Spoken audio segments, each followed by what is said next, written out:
안녕하세요 구독자 여러분, 돈 찍는 TV의 돈 찍는 기계입니다. 2020년 9월 27일 일요일 새벽이네요. 요즘 하늘이 너무 파랗고 공기가 너무 좋습니다. 이 코로나로 인해 좋아진 게 딱 하나 있다면 공기의 질인데요.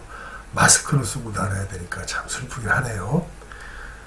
물리법칙도 있지만 작용 반작용이라는 법칙이 있고요. 또 세상 이치도 동전의 양면이 항상 있게 마련입니다. 정치에서도 진보 보수가 있듯이요. 주식시장도 마찬가지입니다. 지수가 조정을 받으면 위에서 물린 사람이나 종목은 좀 아프지만 현금 비중이 많은 사람들에게 조정이 반가울 것입니다. 이번 조정도 마찬가지죠. 이게 말은 쉬운데 잘 실천이 되지 않아요. 요즘 의사 선생님은 편하십니다. 어디 아파서 가면 딱 세 가지 얘기합니다. 술 끊어라, 담배 끊어라, 운동해라. 이 세 마디면 끝납니다. 물론 이게 폄하하는 건 아니에요. 의사 선생님도 고생 많이 하시는 거 알고 있습니다. 제 친한 분들도 의사분들이 많아서 항상 고생 많은 거 알고 있어요. 근데 보통 그렇게 얘기하죠. 술 끊고 줄여라, 담배 끊어라, 운동 열심히 해라, 먹는 거 좀 적게 먹어라, 체중 관리해라, 이 정도 얘기합니다. 주식시장도 마찬가지예요. 주식시장에서 세 개가 있다면 그 세 개가 있다면 안전마진이 확보될 때까지 인내해라. 그 다음에 분할 매수해라. 또 현금 비중을 항상 30% 이상 유지해라. 시장이 어떻게 될지 모르니까요. 주식시장에서도 이 세 가지만 지키면 건강하게 주식시장에 참여할 수가 있습니다. 정말 간단한 거예요. 건강유지처럼 실천하기가 좀 힘들어서 그렇죠. 제 방송을 들으시는 분들은 오늘부터라도 이 세 가지를 실천해 보시기 바랍니다. 각설하고요. 오늘은 미국 증시부터 살펴보겠습니다. 일단 미국 증시는요, 기술적으로는 거의 다 왔어요. 바닥 신호가 좀 잡혀가는데요. 요거 보시면 제가 요걸로 알려드리겠습니다. 그래도 혹시 모르니까 좀 조심을 해야 됩니다. 그 유명한 말이 있죠. 바닥인 줄 알고 들어갔더니 지하층이 기다리고 있더라고. 그래서 분할 매수를 꼭 해야만 합니다. 이 세상 어느 누구도 최저점과 최고점 맞출 수 없습니다. 맞추는 게 이상한 거죠. 가격 차트 한번 볼까요? 이것은 나스닥 100입니다. 이건 선물 지수예요. 선물. 일반 인덱스 지수나 이게 아니고 선물 지수입니다. 나스닥 선물, 해외 선물. 보시면 이번 조정이 요번에 코로나 사태 이후 급격하게 식었던 지표가 침체에서 벗어나면서부터 쭉 거의 계속 과열권으로 흘렀다가 이번에 조정을 좀 받았어요. 이게 보시면 이번 조정은 그냥 대충만 보시면 최고점에서 최저점까지는 한 12, 3% 조정을 받았고요. 현재 가격으로는 한 10% 정도 이제 다시 올라왔으니까요. 이 정도 조정을 받았습니다. 보시면 이제 요게 침체로 들어갈랑 말랑 하다가 이제 반등을 하고 있고요. 제가 또 보는 볼린저 밴드, 요건 나중에 한번 자세히 한번 말씀드리겠는데, 볼린저 밴드가 보시면 상단이 아래로 꺾였고 하단이 내려오다가 다 수평을 유지했어요. 이러면 거의 이제 바닥에 가까워졌다 이렇게 보시면 되고요. 다행히 혹시나 모를 이게 주황색이 120선인데요. 주황색까지는 내려오지 않았네요. 그래도 혹시나 또 한 번 더 밀 수가 있기 때문에 조심을 해야 됩니다. 요 대표적인 게 나스닥이고요. S&P도 마찬가지입니다. S&P 보시면 이런 흐름을 보이고 있고, S&P는 조금 아직까지 나스닥보다는 덜합니다. 이유가 우리가 보통 다우라는 지수하고 나스닥을 같이 보죠. 다우는 올드한 주식들이 많고, 나스닥은 좀 기술주들, 뉴한 주식들이 많고, S&P가 다 모여 있는 거예요. 그러니까 다우랑 나스닥을 합쳐놓은 게 S&P라고 보셔도 됩니다. 무방합니다. 연결로 항상 보시면 되는데, 제가 그래서 얘도 다 왔어요. 거의 다 왔는데, 하나 조금 아직도 깨름직한 게 빅스 지수라고, 변동성 지수죠. 변동성 지수 보시면 얘도 이렇게까지 코로나 사태 때 올랐다가 지금 가라앉고 있는데, 제일 제가 중요하게 보는 거, 이 주황색 굵은 선, 이게 120선입니다. 120선을 갖다 또 뚫어서 위에다 안착을 하고, 아직도 스토캐스틱 슬로우가 K선이 D선을 나중에 한번 설명을 자세히 드릴게요. 골든 크로스한 상태라서 게다가 지금도 지수가 31입니다. 변동성 지수가 공포 지수라고 해갖고 얘가 오르면 주식시장이 떨어지는 거고 얘가 떨어지면 주식시장이 오르는 거예요. 그래서 이 빅스 지수가 아직도 좀 위험한 상태다. 빅스 지수가 이유가 뭐 당연하죠. 코로나 때문에 그렇죠. 여러 가지 이유가 있겠죠. 물론 미국 정치적인 것도 있고요. 여러 가지 있지만 그런 것들이 다 이 지수에 녹아져 있습니다. 그래서 이번 주도 혹시나 얘가 또 갑자기 위로 발작할 수가 있기 때문에 조심해야 된다. 아직 완벽한 바닥이라고 보긴 조금 힘들다. 이렇게 판단되네요. 네, 오늘 소개시켜 드릴 종목은 이노 인스트루먼트입니다. 제가 저번 주에 탐방을 다녀왔거든요. 그 송도에 있더라고요. 탐방을 다녀왔는데 회사 그 탐방 가기 전에 아이디어와 탐방 가서 아이디어가 좀 달라져서 또 그것도 알려드리겠습니다. 먼저 뭐 하는 회사냐면요, 그 통신망 구축에 필요한 유지보수 장비들을 생산합니다. 밑에서 한번 볼게요. 이 회사는 2007년에 설립된 통신장비 회사예요. 미국, 중국, 유럽, 인도 등의 판매 범위를 보유하고 있고요. 주로 이제까지 성장 동력은 중국이었습니다. 중국이었고 현재는 제품 생산은 중국에서 말레이시아로 이동을 하고 있습니다. 거의 다 된 것 같아요. 중요한 것은 이 회사가 요 장면을 만드는데요. 5G 볼까요? 5G 연결의 시장은 이노 인스트루먼트입니다. 맞습니다. 이 회사는 꼭 5G가 아니더라도 광통신을 연결하는 회사라고 보시면 돼요. 광 케이블이 있잖아요. 요게 핵심인데요. 이 회사가 만드는 게 요 제품입니다. 광섬유 융착 접속기라고 그래가지고 요게 크기가 가로 세로 한 20cm 정도 되는 크기예요. 포터블이고 다 들고 다니면서 하는 건데 요 기계 위에다가 광케이블, 광섬유를 갖다 이쪽에다 놔두고 광섬유를 어딘가는 연결시켜야 되지 않습니까? 그러면 여기서부터 여기까지 예를 들어 기지국과 기지국에 연결시킨다 그러면 기지국에서 여기서 온 거 갖다가 요 기계에다 넣어요. 그러면 이렇게 하고 예열을 하고 정렬을 하고 요게 요 유리선인데 광케이블이 그 안에도 또 센터에 심지가 들어있는 거예요. 굉장히 얇은 선입니다. 일반 무명실 정도 되는 그 두께인데 그래서 거기다가 그 안에도 센터가 또 있습니다. 기술도 대단해요. 그래서 이걸 융착하고 접합을 하면은 이제 광섬유가 융착하고 접속이 돼가지고 이제 우리가 5G든 뭐든 통신이 되는 거죠. 그냥 일반 구리선, 전기선 묶듯이 그냥 즉슨 묶는 게 아니고 이런 기술력이 필요합니다. 그래서 요 기계를 가지고 다니면서 뭐 건물이면 건물, 집이면 집, 뭐 기지국과 기지국에 끊어진 매설해놓고 광케이블이 끊어진 데에다가 연결시켜주는 그런 융착 접속기라고 보시면 돼요. 이걸 만들어요. 이 회사는. 옆에 있는 건 스펙트럼 애널라이저라고 그래가지고 요거는 광케이블 연결하고 나서 그 속도가 제대로 나오는지 대역이 제대로 나오는지에 대해서 알아보기 위한 거예요. 최근 회사의 주가 차트입니다. 보시면 2017년 초반에 최고가 13,500원까지 갔다가 쭉 밀려가지고 지금 3년 만에 최저가가 1,405원이니까 거의 10분의 1 토막이 났죠. 10분의 1 토막. 이유가 있습니다. 너무나도 당연하듯이 당연히 매출이 이렇게 17년에 좋았다가 17년까지 괜찮았다가 그다음부터 매출과 이익이 마이너스가 나기 시작하면서부터 그렇게 주가가 흘러내린 거죠. 이거 보시면 작년에 엄청나게 적자를 냈죠. 우리 이걸 경제용어로 뭐라고 하죠? 빅베스라고 합니다. 빅베스.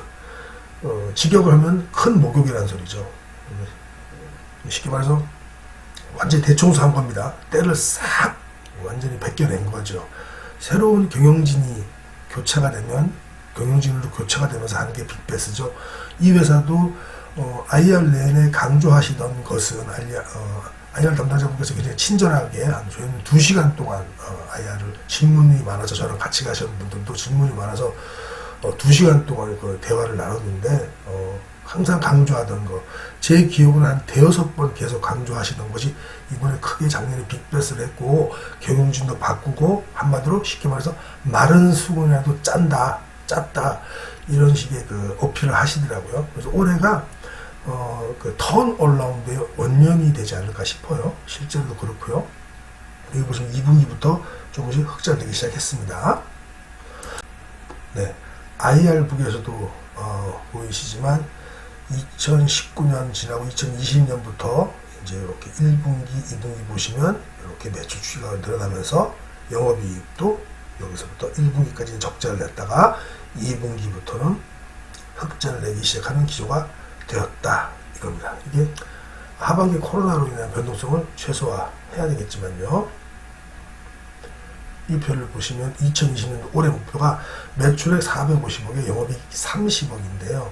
이것은 5G의 버퍼를 안 받아도 이 정도 하실 수 있다고. 자연적으로 많은 그 빅베스를 해가지고 많은 위험한 요소들, 경영상 위험한 요소들을 모두 제거했기 때문에 이 정도는 나지 않을까라고 이렇게 생각을 하시더라고요. 이 회사에 관심을 가지게 된 이유는 위에서 보셨다시피 매출액이 꺾이면서부터 주가가 많이 지금 조정을 받았고 지금 다시 업황이 턴하는 첫 해입니다. 특히 중국 정부도 그렇고 미국 정부도 그렇고 이번 코로나 사태 때문에 대규모 IT 인프라 쪽으로 많이 투입을 하죠. 자금을. 거기에서 특히 중국과 미국이 수혜가 될 거라고 생각을 해서 이 회사를 찾아갔는데 반은 맞고 반은 틀리더라고요. 일단 이유는 차근차근 설명을 드리겠는데요. 일단 이 5G 투자가 되면 이 회사가 좋은 건 맞습니다. 맞는데 중요한 것은 5G 투자를 하더라도 이 회사에 수혜가 안 될 수 있는 확률도 좀 있더라. 수혜는 천천히 될 확률이 있더라. 안 될 수 있다는 것보다는 천천히 되거나 기대만큼 안 될 수는 있다. 이렇게 보여지거든요. 그 이유가 바로 밑에 있습니다. 근데 그거는 좀 더 설명을 드리고 일단 중국 정부도 원래 5G 지금 투자한다고 엄청나게 지금 뉴스 보도도 나오고 정책 드라이브를 거는데 회사 담당자분들은 중국 쪽 분위기를 보니까 일단 미국 대선이 남았잖아요.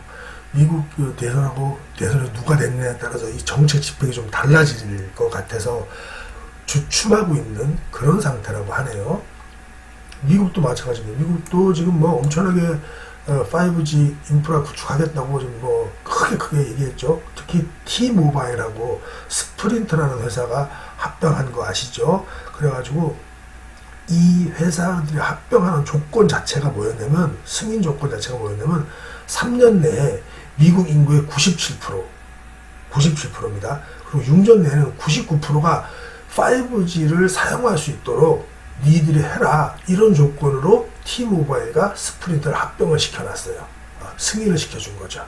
그러니까 미국도 지금 엄청나게 5G가 깔릴 수밖에 없는 조건입니다. 그러니까 우리나라 5G주들이 엄청나게 갔죠. 근데 얘만 못 갔습니다. 이 뉴스 나오고 나서 우리나라 5G 특히 미국에 직접 공급했거나 수출했던 그 레퍼런스가 있는 5G 정보들은 엄청 갔어요. 근데 얘는 그래도 빌빌댔습니다. 시장은 현명하더라고. 저는 왜 얘는 안 갈까 했더니 이유는 좀 이따 설명을 드리겠습니다. 네, 그 이유가 이건데요. 코로나19 사태로 여러 가지가 증가를 했는데 중요한 것은 이 회사는 FTTX 보급률이 확대가 돼야 돼요. 뭔 말이냐면 FTT가 Fiber to the라는 소리고 X는 장소입니다. FTTH 그러면 Fiber to the home이라고 하고 집까지 들어오는 광케이블선, 광케이블을 얘기하는 거고요. FTTB라 그러면 빌딩, Fiber to the building이라고 해서 빌딩 안에까지 들어오는 광케이블을 얘기하는 건데요. 이 FTTX는 다 합쳐갖고 장소를 합쳐갖고 H랑 B를 다 합쳐갖고 X 장소라고 놓고 그러니까 이 광케이블이 어디까지 들어가 있는가의 보급률 이게 확대가 필요한 겁니다. 뭔 말이냐면 여기 좀 작아서 안 보이시겠지만 UAE, 카타르 뭐 이런데 싱가포르 이런 데는 뭐 90%, 80%가 넘고요. 그 다음에 중국입니다. 중국 있고 그다음 우리나라 보통 7, 80%가 넘어요. 이미 이 광케이블이 집까지 거진 보급률이 다 깔려 있습니다. 중국 이 회사가 그때 2017년까지 굉장히 고성장한 이유가 중국이 이 광케이블을 깔 때 아까도 그랬죠. 이 회사의 제품은 광케이블을 중간에 연결시켜 주는 겁니다. 그러니까 이 FTTX가 많이 보급될 때 이 회사가 매출이 많았던 거예요. 5G, 4G가 아니고. 물론 5G가 되면서 더 광케이블이 필요하니까 자연 버프 받는 건 맞습니다. 근데 중요한 것은 보시면 유럽과 미국은 형편없죠. 아직까지도 광케이블 보급률이. 근데 유럽은 제가 볼 때는 우리 뭐 유럽이라든가 미국 여행 가거나 혹은 출장 가셔 보시면 정말 그 인터넷 환경 우리나라에서 쓰다 보면 짜증나고 열악하죠. 그 이유가 이겁니다. FTTH가 보급이 안 돼 있어요. FTTH입니다. 그래 버리니까 그렇게 느린 거예요. 근데 유럽은 아시다시피 지금 재정 적자가 엄청나게 심각한 곳이라서 이거 못 갑니다. 못 깔아. 깔아도 천천히 깔릴 거고요. 지금 미국이 중요한데 미국은 다행히 FTTX 혹은 H가 적습니다. 보급률이 포텐셜이 크겠죠. 12%밖에 안 되니까 이걸 갖다가 위에서 아까 깐다고 했으니까 좋은 건데 중요한 것은 거기서도 다 또 이 회사가 수혜를 받는 게 아니고 4G에서 5G가 될 때 기지국 자체가 많아지거나 새로운 도시가 건설돼야지 이 회사가 광케이블을 까는 거예요. 현재 구축된 4G가 있는 기지국은 이미 광케이블이 깔려 있거든요. 거기서 5G로 변환할 때는 기지국 내의 장비만 바꿔도 되는데 이 회사가 그러면 기지국 내의 장비만 바꾼다면 이 회사가 수혜를 전혀 못 받습니다. 그런 구조더라고요. 그러니까 위에서 봤듯이 이렇게 T모바일과 스프린트가 합병하면서 승인 조건 자체가 3년 내 미국 인구 97%에게 혜택을 줘라. 5G 깔게끔 해라. 라고 커버리를 하라고 얘기했는데도 불구하고 다른 회사는 다 이것 때문에 막 5G가 많이 올랐죠. 아시다시피. 근데 이 회사만 빌빌댔던 이유가 그 이유였던 거예요. 기지국 바꾸고 뭐 바꾸고 하니까 그런 통신 장비들은 교체가 되는데 그게 4G에 이미 건설되어 있던 기지국이나 이런 데서 중계기 기계만 바꾸는 거지 중간에 깔려있는 광케이블을 바꾸는 건 아니거든요. 그러니까 이렇게 좀 이 회사가 지금도 더디게 주가와 모멘텀이 진행되고 있다 이렇게 보시면 돼요. 그래서 약간 실망을 했는데 또 실망할 게 아닌 게 어쨌든 간에 5G로 되면 기지국은 더 많이 건설돼야 되고 광케이블은 더 많이 깔려야 돼요. 기본적으로 우상향하는 그런 업체다라는 거죠. 그런 환경이라는 거죠. 업황이. 여기 보시면 글로벌 광섬유 시장은 이때까지 연간 10% 정도 성장을 했어요. 연평균 성장률이니까 큰 겁니다. 그래서 아직 실망하기는 이르고요. 또 올해 제일 중요한 것은 투자 포인트 처음에 갔던 거는 전혀 흔들리지 않았다. 빅베스를 해가지고 올해부터 턴어라운드 한다. 원래 턴어라운드 하는 회사들이 또 크게 주가가 상승하는 경우가 많습니다. 네, 이제까지 말씀드렸던 걸 정리해보면 그래프를 보면 이렇습니다. 이 회사는 통신정비 투자 사이클하고도 맞물리는데요. 4G 투자할 때와 4G 투자할 때 이 정도밖에 성장을 안 하지만 사이클이 아까 위에서 말씀드렸던 FTTH 혹은 FTTB 투자가 이루어지면 이 회사가 크게 성장을 하게 되는 거고 이번에도 5G 투자에서도 요게 이제 올라오기 시작을 하죠. 그리고 새로운 그 아이템 위에서 봤듯이 스펙트럼 애널라이저가 이제 슬슬 팔리기 시작할 겁니다. 이거는 뭐 현재로서는 새로운 장비라서 기대하기는 힘들다고 보여집니다. 이것도 한번 짚어 넘어와 보겠습니다. 권역별 제조 전략인데요. 이 회사가 위에서 제가 말씀드렸죠. 말레이시아로 지금 중국에서 말레이시아를 옮기고 있습니다. 왜 그러냐면 중국 지역 물량 제조를 하게 되면 지금 미중 무역 분쟁 때문에 원청적으로 지금 이걸 회피를 해야 돼요. 물론 웬만한 장비들은 다 중국에서 말레이시아를 갖고 와서 말레이시아에서 어시를 해가지고 판매를 하게 되는데, 이게 보니까 그러면 또 미국에서 중국 거라고 딴지 걸 수 있지 않느냐 그랬더니, 부품을 제조하고 어시하는 총 비용 중에 50% 미치면 상관이 없다고 하더라고요. 현재도 중국에 공장이 있고 그게 메인이었기 때문에 거기서 말레이시아를 갖고 와서 말레이시아에서 하는데, 말레이시아에서도 여러 가지 혜택을 보려면 현지 것도 좀 사갖고 와야 되고 하기 때문에, 그렇게 제조를 해서 판매하면 미중 지금 현재 격화되는 무역 분쟁도 원천적으로 회피할 수 있다. 이것도 투자 포인트가 될 수 있겠네요. 이노 인스트루먼트 종합적인 탐방 결과로는요, 현재 가격대는 일단은 높은 가격대도 아니고 많이 조정을 받았었고, 첫 번째 투자 아이디어였던 빅베스가 끝났고, 두 번째 투자 아이디어 중에 5G로 인해서 또 미국 쪽, 특히 미국 쪽이 성장이 가시화될 것으로 보이는데, 그게 조금은 더딜 것이다. 이렇게 결론이 지어지고요. 저는 뭐 조금씩 지금부터 모아가면 내년에는 분명히 큰 수익을 줄 수 있는 종목이 아닐까, 이렇게 판단됩니다. 요즘 아침 저녁으로 찬바람도 불고요, 선선합니다. 감기 조심들 하시고요. 코로나인데 또 감기까지 걸려가지고 오비일학이라고요, 그죠? 큰일 나는 수가 있으니까 감기 조심하시고요. 오늘 일요일날 행복한 주말 맞이하시고요. 저는 다음 시간에 뵙도록 하겠습니다. 이상 돈 찍는 TV의 돈 찍는 기계였습니다. 행복한 주말 되세요.